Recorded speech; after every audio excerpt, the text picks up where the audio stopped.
Hey friends, welcome to Andy's Audio Crap, where we talk about audio crap and all of its crappiness, crap glory. Sorry, that was a really rough intro.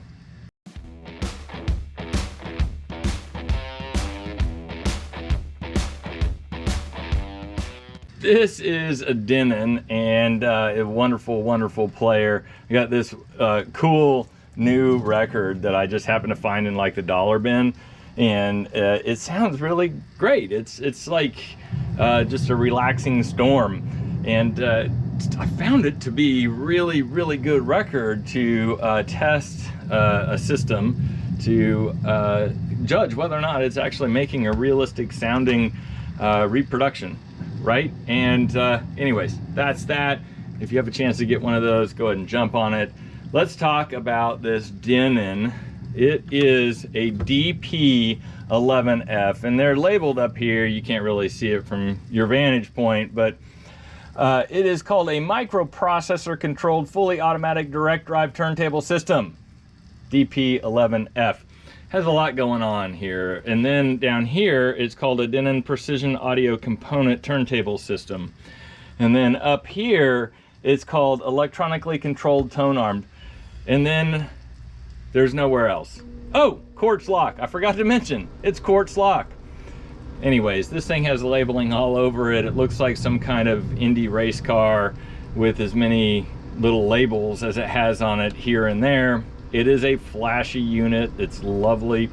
The Denon, during the heyday, they were making all kinds of turntables that have this assembly on them, this tone arm assembly. And be careful when you're buying one that has that tone arm assembly. There are a few models where they are known to be bad actors, and by this time, this is a later model, they actually had it down to an art. It actually looks real good, it functions real well. Over time, the coloration has become mismatched.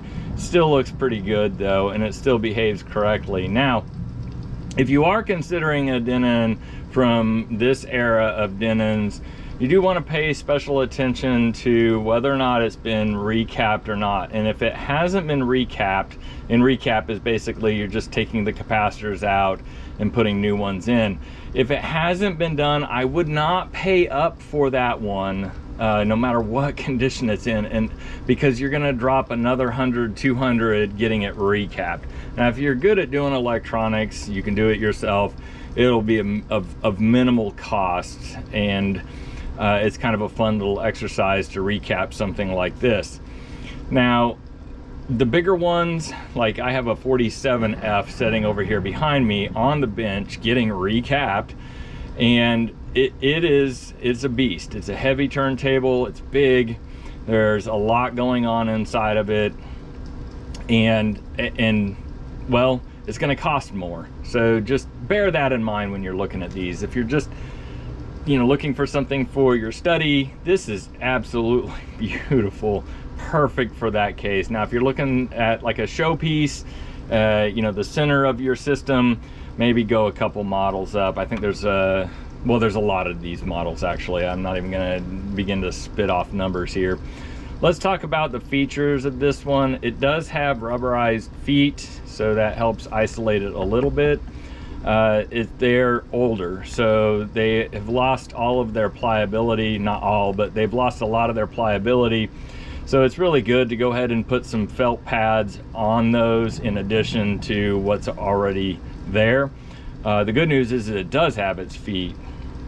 The functions on it is, of course, your power button. You have the size of the record, the speed of the record, whether or not you're going to repeat. This is the tone arm lift and drop. And then you have your start, stop. If you hit start while it's here, it will go back to the beginning and go to the end again. If you hit stop, of course, it's going to stop.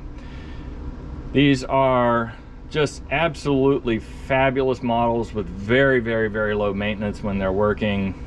The problem is getting them up and working. I got this one as a non-functional because it wouldn't play records. Look at that. guess why it wouldn't play records.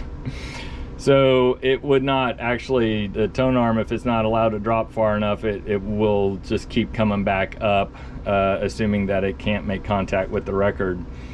The tone arm itself, you do have to dial it in, which is a little tricky on these models. You get it to a point in the middle and then you turn the power off, and then you can start doing your weighty thing. No matter how you do your weighty thing. Let's go ahead and turn it around and take a look at the back, and we will see that nothing is going on. It's a little dirty right there. I need to clean that out still. Nothing going on, no preamps, no anything. And when you open it up, you'll find that your RCAs coming out of it are directly connected to your cartridge, so there is no manipulation of the sound coming from the cartridge to the preamp, which I have a Rolls preamp hooked to it right now. It was absolutely ridiculously awesome, fabulous for the money. I think you can pick one of these up. Let's see here, there's another brand. Anyways, Rolls, I think they're like $60 for one of these, and some of the times you can find one on the used market on eBay or something like that for less, and they are to die for, killer good. I can't remember the other name. There's another brand name that's exactly the same thing. It's black, and gosh, I wish I could remember that name. Anyways, if you know what I'm talking about, put it in the comments, please. So look in the comments if somebody has thought about it, or has put the comment down there that maybe I can't even think now. I really want to know what that is. Anyways, and then I have it playing through a set of edifiers. So all in, let's talk about all in. In this particular unit, I picked it up for roughly $30 because it was not working. All right, I dropped $10 or $15. I buy in bulk, so it actually is 10.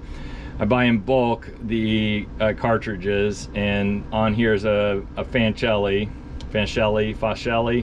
Anyways, it's not an Audio-Technica. In my opinion, it sounds better than an Audio-Technica. But anyways, $10 for that. So now I'm at 40. The Rolls is 60, so now I'm sitting at 100. And the edifiers, I bought those used a long time ago, but I bought those used for $40. So $140 all in, and I have what is a really good sounding setup, and an extremely nice turntable. Oh, Music Hall. It's Music Hall. The name of the other one is Music Hall, and they're black. Yes. Look at that. If I just ramble on long enough, I'll remember what I needed to remember. All right. One cool thing about this one is that with some of these players that are set up like this, all of the buttons are in the front. And what I like to do is pile stuff up in front of this. So having the buttons on the top, and then in addition being exposed when the lid is shut, is my preferred setup.